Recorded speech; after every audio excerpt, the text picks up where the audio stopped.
سرجم رقص و بازی میکنیم، خوشی و خرسندی میکنیم، غم اندوهی دلا از دل بیرون میکنیم. انمی صحنه زیبا از آن ما و شماست. ای جوش میگیریم اینا فایششم افسوس کوری سای فقط یو چملکو زندی خود نمیزنیم که سما ترمجه نمیشین.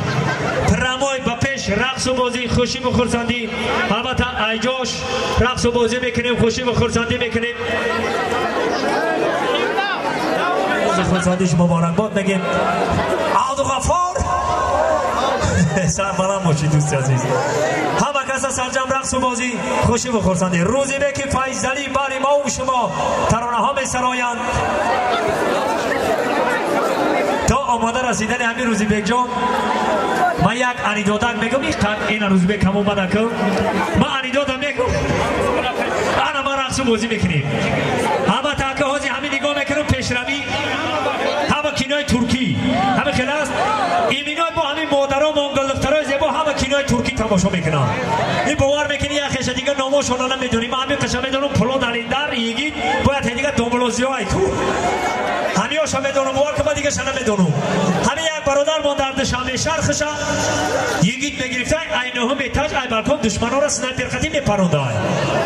همین یک برادر من اینه هم ایتاج هم خیلی سنایپر خطی دشمن هدف گرفته است. دیگه همین دشمن برو نرام دکی یک تلفن میشوه ایتا تلفنش همه برداره که زنک نویستگی میگن لبای زنک میگه مرده که تست خونه بیا که در خونه کرچکا پیاز دسته خونه مهمون آمده میگه زنک گولی زنگ نزد که مسئله کرده زنگ نزد تلفن هم بکشته که شش نمیمونه. نه اینه هم ایتاج ای بالکن هم خیلی دشمن هدف گرفته است. دیگه این با تلفن میشوه ایتا همه برداره با زنک نویستگی میگن لبای زنک میگه مرده که این مهمان بالای مهمان آمد این آچند آمد خشتامن اومد میگه زنک پایین خونه دا مگزین برای مگزین کرچکا خند قرض بگی بیا مهمان رو خشروخ شماده که اوچه مخشروخ شماده که هولی زنگ نزد که مسئله کرده با تلفن هم اکشته که ششته میمونه. همه که نه دشمن هدف گرفته است. دیگه که با تلفن میشوه این همه برداره با زنک نویستگی میگه الو زنک بسیاری بد زنگ زدی یا بر بالکن برو یا بر بالکن برو بالکن میبره سنایپر طرف زنک میداره الله اکبر جان از زنک خلاص انا که با حضور سنایپر طرف